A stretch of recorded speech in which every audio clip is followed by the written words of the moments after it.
এই ছোট্ট ছেলেটির বাবা একজন অসাধারণ কুংফু মাস্টার। ছোটবেলা থেকেই তার স্বপ্ন ছিল বাবার মতো কুংফু শেখার, কিন্তু শারীরিকভাবে অসুস্থ থাকার কারণে তার বাবা কখনোই চাইতো না সে মার্শাল আর্ট শিখুক। তবে সবকিছু বদলে যায় সেদিন, যেদিন তার অপরাজিত বাবা আরেকজন লোকের কাছে কুংফুতে হেরে যায়। রাগে আর দুঃখে ছেলেটি ওই লোকের ছেলের সাথে লড়াইয়ের চ্যালেঞ্জ নিয়ে নেয়, কিন্তু সেখানেও সে চরমভাবে হেরে যায়। অসুস্থ আর দুর্বল এই ছেলেটি কি পারবে তার বাবার অপমানের জবাব দিতে? সেই সত্য ঘটনার গল্পটি আজকে আপনাদেরকে শোনাবো। তো চলুন গল্পটি শুরু করা যাক। গল্পের শুরুতে আমরা লিও নামের একটা ছোট্ট বাচ্চাকে দেখতে পাই, যে লুকিয়ে লুকিয়ে তার বাবার মার্শাল আর্টস ট্রেনিং দেখছিল। লিওর বাবা কোনো সাধারণ ফাইটার ছিলেন না, তিনি ছিলেন পুরো শহরের সবচেয়ে ভয়ঙ্কর ফাইটার। শহরের সব ফাইটাররা তার নাম শুনেই ভয় পেয়ে যেত। তিনি এতই দ্রুত আর ক্ষিপ্র ছিলেন যে তার সামনে কোনো ফাইটারই বেশিক্ষণ টিকতে পারত না, আর আজ পর্যন্ত কেউ তাকে কখনোই হারাতে পারেনি। এজন্যই পুরো শহরের সবাই লিওর বাবাকে খুবই সম্মান করত। বাসায় লিও তার বাবার জেতা সব পুরস্কার দেখে সে সবসময় তার বাবার মতোই হতে চাইত, কিন্তু তার বাবা তাকে সবসময় মার্শাল আর্টস থেকে দূরে রাখত, কারণ লিওর অ্যাজমা ছিল। আর এই অসুস্থতার কারণে লিও যদি কঠিন ট্রেনিং করে তাহলে সে আরও অসুস্থ হয়ে পড়তে পারে। তাই তার বাবা তাকে লড়াই থেকে দূরে থাকতে বলতেন। কিন্তু লিওর স্বপ্ন ছিল বাবার মতো একজন মহান ফাইটার হওয়ার। তাই সে লুকিয়ে লুকিয়ে সব সময় তার বাবার ট্রেনিং নকল করে প্রতিদিন একটু একটু প্র্যাকটিস করত। একদিন তাদের শহরে এক নতুন ফাইটার আসে। সে সরাসরি লিওর বাবাকে লড়াইয়ে চ্যালেঞ্জ করে বসে, আর লিওর বাবাও সেটা অ্যাকসেপ্ট করে নেয়। লিও এই লড়াই নিয়ে খুবই খুশি ছিল, কারণ সে জানতো এই লড়াইয়ে তার বাবা অবশ্যই জিততে পারবে। লড়াই শুরু হলে দুজন ফাইটারই খুব ভালোভাবে একে অপরের মোকাবেলা করতে শুরু করে দেয়। কিন্তু কিছুক্ষণ পরে লিওর বাবা যখন বুঝতে পারে যে আসলে সামনের ওই ফাইটারকে সহজে হারানো যাবে না, তখন তিনি তার লড়াইয়ের কৌশলটা একটু বদলে ফেলেন। এতে সামনের ফাইটারটা ঘাবড়ে যায়, আর সে তখন লিওর বাবার স্কেলের সামনে দুর্বল হয়ে পড়ে। এটা দেখে শহরের মানুষ জোরে জোরে চিৎকার করতে থাকে। সবার মনে হচ্ছিল লিওর বাবা খুব সহজেই জিতে যাবে, আর তেমনটাই হচ্ছিল। আর এভাবে কিছুক্ষণ পরে লিওর বাবা সেই ফাইটারকে মেরে তার অবস্থা আরও খারাপ করে দেয় এবং জেতার একদম কাছাকাছি পৌঁছে যায়। কিন্তু একদম শেষ মুহূর্তে লিওর বাবা ওই লোকটিকে মারতে গিয়েও হঠাৎ করেই থেমে যায়, কারণ এই আঘাতে লোকটার প্রাণও চলে যেতে পারত। কিন্তু সামনের লোকটা খুবই বাজে মানুষ ছিল। সে লিওর বাবার এই দয়ার সুযোগ নিয়ে হঠাৎ করে তার উপর হামলা করে বসে, আর ধোঁকা দিয়ে লিওর বাবাকে রিংয়ের বাইরে ফেলে দিয়ে ম্যাচটা জিতে যায়। সেখানে থাকা সবাই জানতো যে লোকটা চিটিং করে জিতেছে। লিওর বাবার যারা ছাত্র ছিল তারা সবাই খুব কষ্ট পায় মাস্টারের এই হার দেখে, কিন্তু সবাই জানতো যে লিওর বাবা ইচ্ছে করেই ম্যাচটা হেরেছেন। তবে তিনি কেন এমন করলেন সেটা আমরা সামনে জানতে পারবো। অন্যদিকে লিও খুব কষ্ট পায়, কারণ তার বাবা আজ পর্যন্ত কোনো ম্যাচই হারেনি। বাবার এই হার দেখে লিও একদমই ভেঙে পড়ে। আর ঠিক তখনই সেই চিটার ফাইটারের ছেলে লিওর কাছে আসে। সে তখন লিওকে চ্যালেঞ্জ করে বলে, আমার বাবা যেভাবে তোর বাবাকে হারিয়েছে আমিও তোকে সেভাবে হারাবো। এই কথা শুনে লিও রাগে লাল হয়ে যায় এবং ওই ছেলের অহংকার ভাঙার জন্য চ্যালেঞ্জটা মেনে নেয়। লিওর বন্ধু তাকে লড়াই করতে তখন নিষেধ করছিল, কারণ লিও তখনও লড়াইয়ের জন্য পুরোপুরি তৈরি ছিল না। কিন্তু লিও রাগের মাথায় নিজেকে কন্ট্রোল করতে না পেরে লড়াই করার জন্য ওই রিংয়ের ভেতর ওই ছেলেটির সামনে চলে যায়। এরপর তাদের দুজনের মধ্যে লড়াই শুরু হয়ে যায়, কিন্তু ভালো ট্রেনিং না থাকার কারণে লিও ওই ছেলের সাথে ঠিকমতো লড়তে পারছিল না, যার ফলে ওই ছেলেটা লিওকে মেরে একদমই অবস্থা খারাপ করে দেয় এবং শেষে তাকে রিংয়ের বাইরে ফেলে ম্যাচটা জিতে নেয়। কিন্তু ম্যাচ জেতার পরেও ছেলেটা থামে না। সে লিওর গায়ের উপর পা রেখে তাকে চরম অপমান করে। এতে লিও নিজের কাছে খুবই খারাপ অনুভব করে, আর সে তখন কসম খায়, আজকের পর থেকে আমি নিজেকে এমনভাবে তৈরি করব যে আমি আর কোনোদিন ফাইটে হারবো না, আর যেদিন আমি ফাইটে হারবো সেটাই আমার জীবনের শেষ দিন হবে। এরপর লিও তার বন্ধুর সাথে একটা লাইব্রেরিতে যায়, আর সেখান থেকে তারা একটা বই নিয়ে আসে, যেই বইয়ের ভেতর মার্শাল আর্টের সব কৌশল লেখা ছিল। যেহেতু লিওর অ্যাজমা ছিল তাই তার বাবা তাকে ট্রেনিং দিতে পারতো না, এজন্য লিও নিজে নিজেই বই দেখে দেখে মার্শাল আর্টসের কৌশল শিখতে শুরু করে দেয়। কিন্তু লিও যখন বাড়িতে ফেরে তখন তার বাবা তাকে মার্শাল আর্ট শেখার জন্য খুবই বকাঝকা শুরু করে দেয়, আর সেই সাথে কারোর সাথে মারামারি করতেও নিষেধ করে দেয়। কিন্তু লিওকে তার পরিবারের হারানো সম্মান ফিরিয়ে আনতে হবে, তাই সে কারো কথাই না শুনে বাবার থেকে লুকিয়ে লুকিয়ে মার্শাল আর্টসের ট্রেনিং করতে থাকে।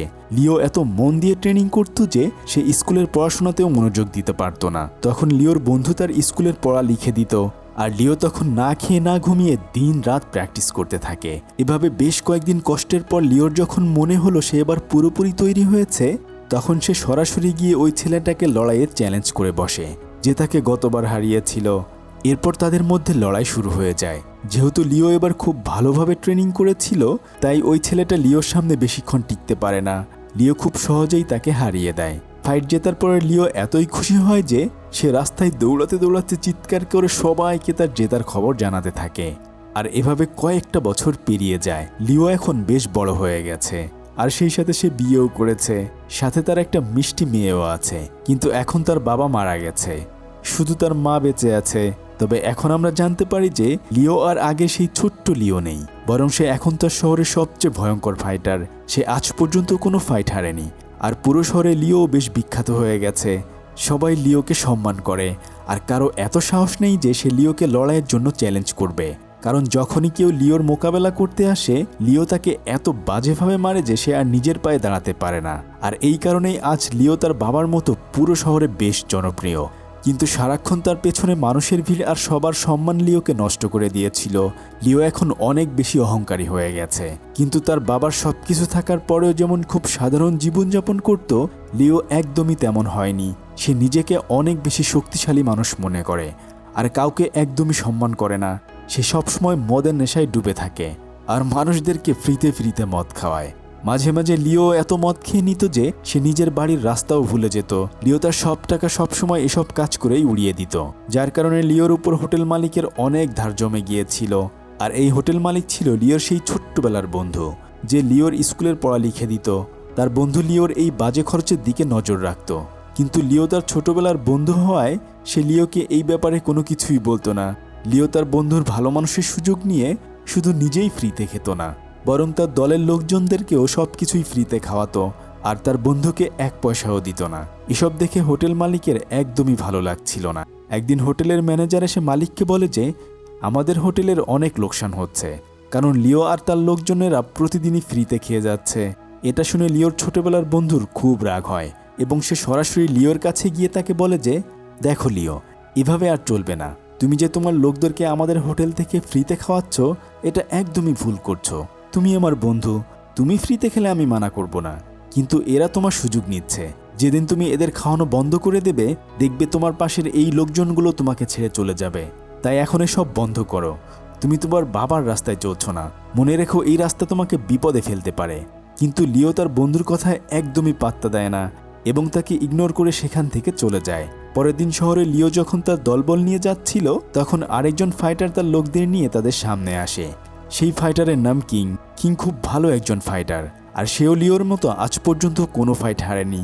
কিন্তু এই বিষয়টা লিওকে সবসময় কুড়ে কুড়ে খাচ্ছিল, কারণ লিও চাইতো পুরো শহরে শুধু তারই রাজত্ব চলুক। তাই লিও রাস্তাতেই কিংয়ের সাথে ইচ্ছা করেই খারাপ ব্যবহার শুরু করে দেয়। কিন্তু কিং লড়াইয়ের মুডে ছিল না, তাই সে লিওকে কিছু না বলে চুপচাপ সেখান থেকে চলে যায়। কিন্তু লিওর তখনও অনেক রাগ ছিল, আর সে নিজের রাগ ট্রেনিংয়ের সময় তার ছাত্রদের উপর মেটাতে থাকে। পরের দিনে লিওর লোকেরা তার একটা ছাত্রকে স্ট্রেচারে করে নিয়ে আসে। সে খুব বাজেভাবে আহত হয়ে গিয়েছিল। ছাত্রটা লিওকে বলে আমাকে কিং মেরেছে, কারণ কাল তুমি রাস্তায় কিংয়ের সাথে খারাপ ব্যবহার করেছিলে। কিং তোমার উপর বদলা নিতে না পেরে আমাকে মেরেছে। এটা শুনে লিওর খুবই রাগ হয়, আর সে কিংয়ের থেকে বদলা নিতে চলে যায়। অন্যদিকে কিং তার পরিবার নিয়ে লিওর ছোটবেলার বন্ধুর রেস্টুরেন্টে নিজের জন্মদিনের পার্টি করছিল। লিও সেখানে পৌঁছে কিংকে তার পরিবারের সামনে লড়াইয়ের চ্যালেঞ্জ করে বসে। কিন্তু কিং তখন মানা করে বলে আজ আমার জন্মদিন, আমি দিনটা পরিবারের সাথে কাটাতে চাই, তুমি প্লিজ এখান থেকে চলে যাও। কিন্তু লিও তার কোনো কথা শোনে না, আর তার পরিবারের সামনে কিংকে বারবার অপমান করতে থাকে। তখন লিওর বন্ধু এসে লিওকে বোঝায় যে এখানে মারামারি করলে হোটেলের ক্ষতি হবে, তাই সে যেন অন্য কোথাও চলে যায়। কিন্তু লিও রেগে গিয়ে তার বন্ধুকেও বকাবকি করে, এবং তার সাথে ছোটবেলার বন্ধুত্ব ভেঙে দেয়। এরপর লিও কিংকে বলে হয় লড়াই করো, না হলে সবার সামনে আমার পায়ের কাছে হাঁটু গেড়ে বসো। পরিবারের সামনে এভাবে বারবার অপমান হওয়ার পর কিং ফাইটের জন্য রাজি হয়ে যায়। হোটেল ফাঁকা করে দেওয়া হয়, আর ভেতরে লিও ও কিংয়ের ফাইট শুরু হয়ে যায়। দুজনেই খুব ভালো ফাইটার হওয়ায় হাড্ডাহাড্ডি লড়াই হতে থাকে। কেউই হার মানতে রাজি ছিল না। তখন লিও রাগের মাথায় কিংয়ের উপর এমন সব প্রাণঘাতী আঘাত করে যে যা তার বাবার নিয়মের বাইরে ছিল। কিং লিওর আঘাতগুলো আটকে দিচ্ছিল, যা দেখে লিওর আরও রাগ হয়। সে নিজের রাগ সামলাতে না পেরে সরাসরি কিংয়ের বুকে একটা আঘাত করে বসে, আর এই আঘাতটা এতই ভয়ঙ্কর ছিল যে কিং ওখানেই মারা যায়। লিও রেস্টুরেন্ট থেকে বাইরে এলে তার লোকেরা জেতার আনন্দ উল্লাস করতে থাকে, কিন্তু কিংয়ের লোকেরা কিংয়ের লাশ দেখে খুবই কষ্ট পায় আর রাগে বদলা নেওয়ার আগুনে জ্বলতে থাকে। কিছুক্ষণ পরে লিও যখন নিজের বাড়ির কাছে পৌঁছায় তখন সে মাটিতে অনেক মানুষের পায়ের ছাপ দেখতে পায়, যেগুলো তার বাড়ির দিকে যাচ্ছিল। লিও দরজায় পৌঁছে তার মাকে ডাকতে শুরু করে, কিন্তু সে কোনো আওয়াজ পায় না। বাড়ির ভেতর গিয়ে সে দেখে সব লাইট বন্ধ করা আছে। তার মায়ের ঘরে গিয়ে সে দেখে যে তার মায়ের লাশ পড়ে আছে। লিও তখনই খুবই শক হয়ে যায়। কিংয়ের লোকেরা তাদের মাস্টারের বদলা নিতে লিওর মাকে মেরে ফেলেছে। মায়ের মৃত্যুতে কাঁদতে কাঁদতে হঠাৎ লিও তার নিজের মেয়ের কথা মনে পড়ে যায়। সে দৌড়াতে দৌড়াতে তার মেয়ের ঘরে যায়। সেখানে গিয়ে লিও দেখে যে ওই লোকেরা তার ছোট্ট মেয়েটাকেও খুব বাজেভাবে মেরে ফেলেছে। লিও তার মেয়েকে কোলে তুলে নিয়ে কাঁদতে শুরু করে, কারণ এই পৃথিবীতে লিওর আর কেউ বেঁচে রইল না। নিজের মা আর মেয়ের মৃত্যুতে লিওর ভেতর থেকে একদমই ভেঙে পড়ে, আর সেও তখন এর প্রতিশোধ নেয়ার প্রতিজ্ঞা করে বসে। রাগে অন্ধ হয়ে লিও কিংয়ের পরিবারের সবাইকে মেরে ফেলার জন্য বেরিয়ে পড়ে। কিংয়ের বাড়িতে পৌঁছে প্রথমে সে কিংয়ের ছেলেকে মেরে ফেলে। এরপর সে যখন কিংয়ের স্ত্রী আর মেয়েকে মারতে যায় তখন কিংয়ের স্ত্রী লিওকে বলে, এতে আমার আর আমার মেয়ের কোনো দোষ নেই। তারপরেও তুমি যদি তোমার রাগ মেটাতে চাও তাহলে আমাকে মেরে ফেলো, কিন্তু আমার মেয়েকে ছেড়ে দাও। এই কথা শুনে লিওর রাগ একটু কমে যায়। সে বুঝতে পারে যে আসলেই এতে কিংয়ের স্ত্রী ও মেয়ের কোনো দোষ নেই। তাই সে তাদের দুজনকে জীবিত ছেড়ে দিয়ে সেখান থেকে বেরিয়ে আসে। ফিরে আসার পথে লিওর লোকেরা তার কাছে আসে। তারা লিওর সামনে ওই ছেলেটিকে ধরে আনে, যাকে কয়েকদিন আগে কিং খুব মেরেছিল, আর যার বদলা নিতে গিয়ে লিও কিংকে খুন করেছে। এখানে লিও আসল সত্যিটা জানতে পারে। লিওর লোকেরা তাকে জানায় যে কিং এই ছেলেটাকে এজন্য মেরেছিল কারণ সে কিংয়ের স্ত্রীর সাথে খারাপ ব্যবহার করেছিল, আর সে কারণে কিং রেগে গিয়ে তাকে মেরেছিল। এই কথা শুনে লিও খুবই কষ্ট পায়, কারণ সে বিনা কারণে কিংকে মেরে ফেলেছে। কিং আসলে একদমই নির্দোষ ছিল। আর শুধু তাই নয়, রাগের মাথায় সে কিংয়ের মাসুম ছেলেটাকেও মেরে ফেলেছে। তখন লিওর তার সেই ছোটবেলার বন্ধুর কথা মনে পড়ে যায়, যে হোটেলের মালিক ছিল। সে বলেছিল যে তোমার পাশের এই চামচারা একদিন তোমাকে অনেক বড় বিপদে ফেলবে, আর কথাটা একদম সত্যি হয়ে যায়। তখন লিও তার দলের সব লোকদের সঙ্গ ছেড়ে দেয়, কারণ সে বুঝতে পেরেছিল যে সে খারাপ মানুষদের সাথে আছে। এখন লিওর জীবনে আপন বলতে আর কেউ রইল না। তার ছোটবেলার বন্ধুও তার সাথে সম্পর্ক ভেঙে দিয়েছিল। ভেতর থেকে পুরোপুরি ভেঙে পড়া লিও এবার এই শহর ছেড়ে চলে যাওয়ার সিদ্ধান্ত নেয়। সে শহর থেকে দূরে একটা নদীতে রাখা নৌকায় গিয়ে বসে, আর নৌকাটা ধীরে ধীরে ভাসতে থাকে। লিও জানতো না এই নৌকা তাকে কোথায় নিয়ে যাবে, তবে নৌকাটা ভাসতে ভাসতে লিওকে জঙ্গলের একটা জনবসতিহীন জায়গায় নিয়ে আসে। লিও সিদ্ধান্ত নেয় যে সে এখানেই তার বাকি জীবন কাটিয়ে দেবে। এভাবেই দিন মাস পেরোতে থাকে। পুরো 6 মাস পর যখন আমরা লিওকে দেখি তখন বোঝা যায় যে সে আর আগের লিও নেই। সে পুরোপুরি বদলে গেছে। তার দাড়ি গোঁফ চুল অনেক বড় হয়ে গেছে। লিও তার এই জীবনে একদমই বিরক্ত হয়ে গিয়েছিল, তাই সে সিদ্ধান্ত নেয় যে সে নিজেকে শেষ করে ফেলবে। এরপর সে নদীতে ঝাঁপ দিয়ে ডুবে যাওয়ার জন্য নিজেকে ছেড়ে দেয়। কিন্তু যখনই সে ডুবে মারা যাবে ঠিক তখনই ওই গ্রামের কয়েকজন জেলে এসে তাকে বাঁচিয়ে নেয়। তারা লিওকে তাদের গ্রামে নিয়ে যায় আর তার খুব ভালো খেয়াল রাখে। কয়েকদিন পর লিওর জ্ঞান ফিরে আসে, কিন্তু সে এত বড় একটা মানসিক ধাক্কার মধ্যে ছিল যে তার শরীর একদমই ঠিক হচ্ছিল না। তখন গ্রামের লোকজন তাকে মরার জন্য ছেড়ে দেয়, কারণ তারা ভেবেছিল লিও আর বাঁচবে না। কিন্তু গ্রামের মুন নামের একটা মেয়ে হার মানে না। সে লিওর খুবই যত্ন নেয়। মুন আসলে একজন অন্ধ মেয়ে। সে চোখে দেখতে পেত না, কিন্তু তার মনটা খুবই ভালো ছিল। সে সবসময় লিওর খেয়াল রাখত আর তাকে খাইয়ে দিত। মুনের এই ভালোবাসার কারণেই লিও ধীরে ধীরে সুস্থ হতে শুরু করে। একদিন মুন লিওর লম্বা চুল দেখে চুল কেটে দেওয়ার কথা বলে। অনেকদিন পর লিও নিজের পায়ে দাঁড়িয়ে ঘর থেকে বের হয়। এরপর মুন তাকে নদীর ধারে নিয়ে গিয়ে তার চুল আর দাড়ি কেটে তাকে আগের রূপে ফিরিয়ে আনে। এত খেয়াল রাখার জন্য লিওর মুনের প্রতি মায়া জন্মে যায়, আর তারা একে অপরকে পছন্দ করতে শুরু করে। লিও ঠিক করে যে সে তার বাকি জীবনটা এখানেই সাধারণ মানুষদের মতো কাটিয়ে দেবে। গ্রামের লোকজন যে কাজ করত লিও তাদের সাথে সেই কাজ করতে শুরু করে। সে কখনোই কাউকে তার আসল পরিচয় জানায়নি। সে যে একজন বিখ্যাত মার্শাল আর্ট মাস্টার এটা তাদের ওই গ্রামের কেউ জানতে পারে না। একদিন গ্রামের একটা বাচ্চা পাশের গ্রাম থেকে কিছু চুরি করতে গিয়ে ধরা পড়ে। এতে গ্রামের সর্দার খুব রেগে যায় আর বাচ্চাটিকে শাস্তি দেওয়ার সিদ্ধান্ত নেয়। বাচ্চাটির দাদি তখন সর্দারকে ক্ষমা করে দিতে বললেও সর্দার তখন রাজি হয় না। গ্রামের নিয়ম অনুযায়ী চুরি করলে শাস্তি পেতে হবে। তখন লিও সামনে এসে সর্দারকে বলে যে বাচ্চার বদলে তাকে যেন শাস্তি দেওয়া হয়। সর্দার তখন এই শর্তে রাজি হয়ে যায়, কিন্তু সেও তখন একটা শর্ত দেয় যে লিওর তাকে লড়াই করে হারাতে হবে, কারণ বড় আর ছোটদের শাস্তি আলাদা। লড়াই শুরু হলে সর্দার লিওর উপর অনেক আঘাত করে, কিন্তু লিও শুধু নিজেকে বাঁচাতে থাকে, কোনো পাল্টা আঘাত সে করে না। লিও চাইলেই এক ঘুষিতেই ওই সর্দারকে হারিয়ে দিতে পারত, কিন্তু গ্রামের লোকজন তখন লিওকে পাল্টা মার দিতে বলে। তখন লিও তার ফাইটিং স্কিল ব্যবহার করে সর্দারকে খুব সহজেই হারিয়ে দেয়। সর্দার লিওর স্কিল দেখে অনেক প্রশংসা করে। এই প্রথম গ্রামের লোকজন জানতে পারে যে লিও কোনো সাধারণ মানুষ নয়, সে একজন দারুণ ফাইটার। এরপর সবাই লিওর খুবই সম্মান করতে শুরু করে। একদিন মুন লিওকে সাথে নিয়ে তার মা বাবার কবরে যায়। এটা দেখে লিওরও নিজের মা বাবার কথা মনে পড়ে যায়। যেহেতু লিওর মানসিক অবস্থা এখন ভালো, তাই সে ঠিক করে যে সে নিজের শহরে গিয়ে তার মেয়ে আর মা বাবার কবর দেখে আসবে। যখন লিও শহরে যাওয়ার কথা মুনকে জানায়, তখন মুন তাকে আটকায় না। মুন তাকে বলে, তুমি ভালোভাবে গিয়ে ফিরে এসো, আমি তোমার জন্য অপেক্ষা করব। লিও তখন মুনকে কথা দেয় যে সে ফিরে আসবে। এরপর সে নিজের শহরের দিকে রওনা দেয়। কিন্তু লিও যখন নিজের শহরে ঢোকে, তখন সে দেখে যে এই শহর আগের থেকে অনেক বেশি বদলে গিয়েছে। এখানে এখন অন্য দেশের লোকেরা থাকতে শুরু করেছে। লিও জানতে পারে যে তার চলে যাওয়ার পর শহরে এমন কোনো শক্তিশালী মানুষ ছিল না যাকে মানুষ ভয় পাবে, কারণ লিও কিংকেও মেরে ফেলেছিল। আর কোনো লিডার না থাকার কারণে মানুষ পুরো শহরে লুটপাট শুরু করে, যার ফলে শহরের এই অবস্থা হয়েছে। সেই সাথে ব্রিটিশরা এই শহরটা দখল করে নিয়েছে, আর এখন এখানেই তাদের রাজত্ব চলে। এরপর লিও তার নিজের বাড়ির দিকে যায়। সে যখন তাদের বাড়ির দরজায় টোকা দেয়, তখন তার পুরনো চাকর এসে দরজা খোলে। সে এখনও লিওর বাড়ির খুব ভালোভাবে দেখাশোনা করছিল। লিওকে ফিরে আসতে দেখে চাকরটি খুবই খুশি হয়। এরপর লিও তার পরিবারের কবর দেখতে যায়। সে তার বাবার কবরের সামনে দাঁড়িয়ে কাঁদতে কাঁদতে ক্ষমা চায়, কারণ সে তার বাবার নিয়ম না মেনে নিজেকে একজন অহংকারী আর ক্ষমতাশালী মানুষ মনে করেছিল। এরপর লিও সেখান থেকে সরাসরি কিংয়ের বাড়িতে পৌঁছায়। সেখানে সে কিংয়ের স্ত্রীর কাছে ক্ষমা চেয়ে বলে যে আমার কারণেই কিং আজ এই পৃথিবীতে নেই। এরপর লিও কিংয়ের ছবির সামনে মাথা নিচু করে নিজের ভুলের জন্য অনেক আফসোস করতে থাকে। কিংয়ের পরিবারের কাছে ক্ষমা চাওয়ার পর লিও সোজা তার ছোটবেলার বন্ধুর কাছে চলে যায়, যার একটা হোটেল আছে। লিও তার বন্ধুকে বলে, তুমি আমাকে যা যা বলেছিলে আমার সাথে ঠিক তাই হয়েছে, কিন্তু আমি আর আগের মতো নেই, আমি এখন শুধরে গিয়েছি, তাই আমাকে মাফ করে দাও। এই কথা শুনে লিওর বন্ধু, যার মনটা আসলেই খুব ভালো ছিল, সে লিওকে মাফ করে দেয়। এরপর শহরে ঘোরার সময় লিও একটা খবরের কাগজ দেখতে পায়। সেটা থেকে সে জানতে পারে যে হারকিউলিস নামের এক ফাইটার চীনের সব মানুষকে লড়াইয়ের জন্য চ্যালেঞ্জ করেছে। হারকিউলিস অনেক বেশি শক্তিশালী, তার সামনে কোনো ফাইটারই বেশিক্ষণ টিকতে পারে না। লিওর চলে যাওয়ার পর হারকিউলিসই এখন এই শহরের সেরা ফাইটার। লিও হারকিউলিসের সাথে লড়াই করতে চায়, কিন্তু তার কাছে কোনো টাকা ছিল না। তখন লিওর ছোটবেলার বন্ধু তাকে কিছু টাকা দেয়, আর লিও তখন ওই লড়াইয়ে অংশগ্রহণ করে।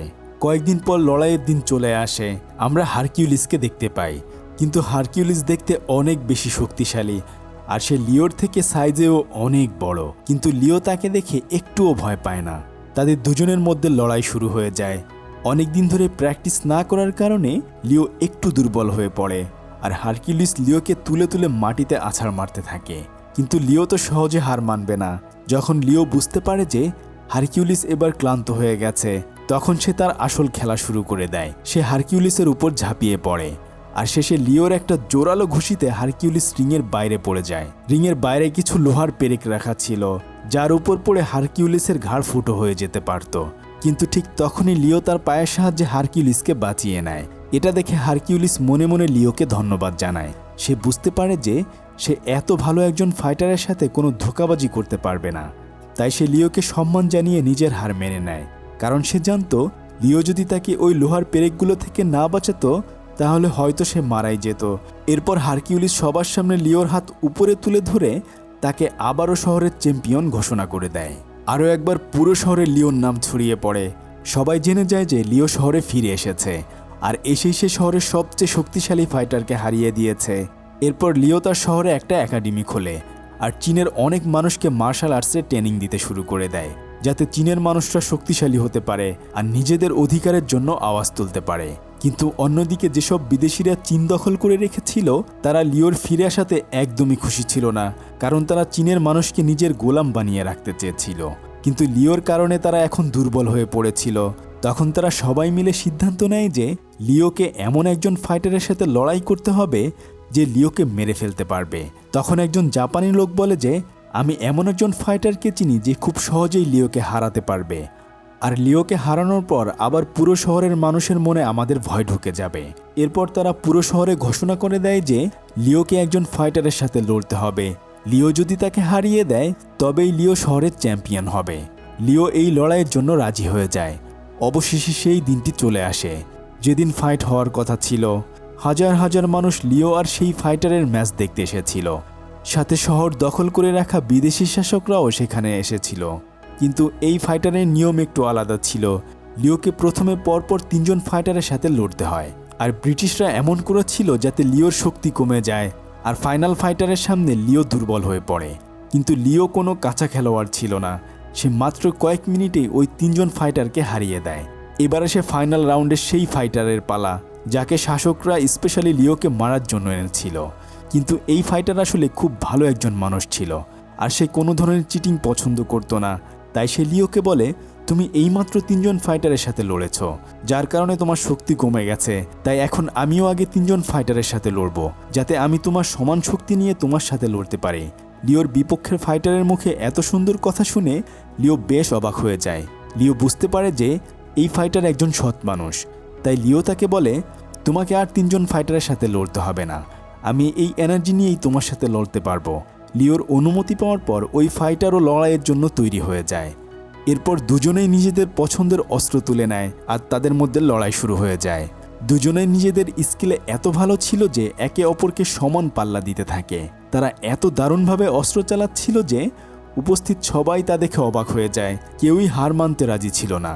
লড়াইয়ের এক পর্যায়ে তাদের দুজনের অস্ত্র একে অপরের সাথে অদলবদল হয়ে যায়। লিও তো তলোয়ার খুব ভালোভাবে চালাচ্ছিল, কিন্তু ওই ফাইটার লিওর অস্ত্র ঠিকমতো কন্ট্রোল করতে পারছিল না। লিও চাইলে খুব সহজেই তাকে হারাতে পারত, কিন্তু লিও সেটা করে না, কারণ লিওর মতে এটা চিটিং হবে। তাই লিও ফাইট থামিয়ে ওই ফাইটারের তলোয়ার তাকে ফেরত দিয়ে দেয়। এরপর আবার তাদের মধ্যে লড়াই শুরু হয়ে যায়। বিদেশি শাসকরা বুঝতে পারে যে লিও কোনোভাবেই হার মানবে না। তাই ওই জাপানি শাসক লিওকে হারানোর একটা নোংরা প্ল্যান করে। অনেকক্ষণ লড়াইয়ের পর প্রথম রাউন্ডের সময় শেষ হয়ে যায়, আর ফাইট তখন সমান সমান থাকে, কেউ জেতে না। কিন্তু বিশ্রামের পর লিও যখন চেয়ারে বসে পানি পান করে, আর তখনই ওই জাপানি শাসক লিওর পানিতে আগে থেকেই বিষ মিশিয়ে রেখেছিল। সাথে সাথে লিওর উপর বিষের কোনো প্রভাব পড়ে না, কিন্তু দ্বিতীয় রাউন্ড শুরু হতেই ধীরে ধীরে বিষ কাজ করতে শুরু করে দেয়, আর লিওর মাথা ঘুরতে থাকে। দেখতে দেখতে লিও হঠাৎ করে রক্ত বমি করতে শুরু করে দেয়। এটা দেখে ওই জাপানি ফাইটার ফাইট থামিয়ে দেয়। সে বুঝতে পারে যে লিওকে ইচ্ছাকৃতভাবে মারার প্ল্যান করা হয়েছে। এই বিষয়টা ওই ফাইটারের একদমই পছন্দ হয় না। শাসকরা নিজেদের স্বার্থের জন্য এত ভালো একজন ফাইটারের জান নিতে চাচ্ছে। এদিকে লিওর অবস্থা আরও খারাপ হতে থাকে। তার তখন হসপিটালে যাওয়া দরকার ছিল, কিন্তু লিও বুঝতে পারে যে বিষ তার পুরো শরীরে ছড়িয়ে পড়েছে, সে আর বাঁচতে পারবে না। তাই সে সিদ্ধান্ত নেয় যে যদি আমাকে মরতেই হয় তবে আমি বীরের মতো লড়াই করে মরব। সে আবার ফাইট করার জন্য তৈরি হয়ে যায়। এদিকে শাসকরা তো আগে থেকেই চাইতো লিও মারা যাক, তাই লিওর খারাপ অবস্থা দেখেও তারা ম্যাচ শুরু করে দেয়। এরপর দুজনের মধ্যে আবার ফাইট শুরু হয়ে যায়। লিও নিজের সবটুকু শক্তি দিয়ে লড়তে থাকে আর একের পর এক মারাত্মক আঘাত করতে থাকে। লিও এত ক্ষিপ্রতার সাথে লড়ছিল যে ওই ফাইটার থেকে পাল্টা মারার কোনো সুযোগই পাচ্ছিল না। অবশেষে লিও ওই ফাইটারের বুকে একটা মারাত্মক ঘুষি মারতে চায়, কিন্তু ঠিক শেষ মুহূর্তে সে নিজের হাত থামিয়ে নেয়, কারণ তার মনে পড়ে যায় যে ঠিক এমনই একটা পাঞ্চ মেরে সে কিংয়ের প্রাণ নিয়েছিল। লিও আর কারো জীবন নিতে চাইছিল না। সে তার পাঞ্চ ওখানেই থামিয়ে দেয়। আর এখানেই আমরা বুঝতে পারি যে গল্পের শুরুতে লিওর বাবা কেন ওই ধোঁকাবাজ ফাইটারকে মারতে গিয়েও থেমে গিয়েছিল। তার বাবার দেখানো রাস্তাতেই লিও নিজের বিপক্ষের ফাইটারকে ছেড়ে দেয়। ওই ফাইটারও বুঝতে পারে যে এই ঘুষিটা লাগলে তার বেঁচে ফেরা অসম্ভব ছিল, তবুও লিও তার প্রাণ বাঁচিয়েছে। এটা বুঝতে পেরেই ওই ফাইটার নিজে থেকে লিওর হাত উপরে তুলে ধরে আর লিওকে এই ফাইটের বিজয়ী ঘোষণা করে। কিন্তু ঠিক তখনই বিষের প্রভাবে লিও মাটিতে লুটিয়ে পড়ে এবং সে তখন মারা যায়। ওই জাপানি ফাইটার লিওকে সম্মান জানিয়ে নিজের মাথা নিচু করে। এরপর সে সোজা ওই শাসকদের কাছে গিয়ে তাদেরকে বকাঝকা করতে থাকে। গল্পের একদম শেষে আমরা দেখতে পাই লিওর আত্মা সেই অন্ধ মেয়ে মুনের সামনে গিয়ে নিজের ফাইটিং স্কিল দেখাচ্ছে। আর মুন যে চোখে কিছুই দেখতে পেত না, সে যেন নিজের চোখের সামনে লিওকে একদম পরিষ্কার দেখতে পাচ্ছিল। আর এর সাথে এই সত্য ঘটনার গল্পটি শেষ হয়ে যায়। তবে যদি আপনি এই ছোট্ট ছেলেটির কুংফু মাস্টার হওয়ার গল্পটা দেখতে চান তাহলে স্ক্রিনে থাকা এই ভিডিওটি দেখুন। এতক্ষণ আপনাদের সাথে ছিলাম আমি সাদি। ফিরছি কয়েকদিনের মধ্যেই নতুন কোনো ভিডিও নিয়ে। ততক্ষণে সবাই ভালো থাকুন। আল্লাহ হাফেজ।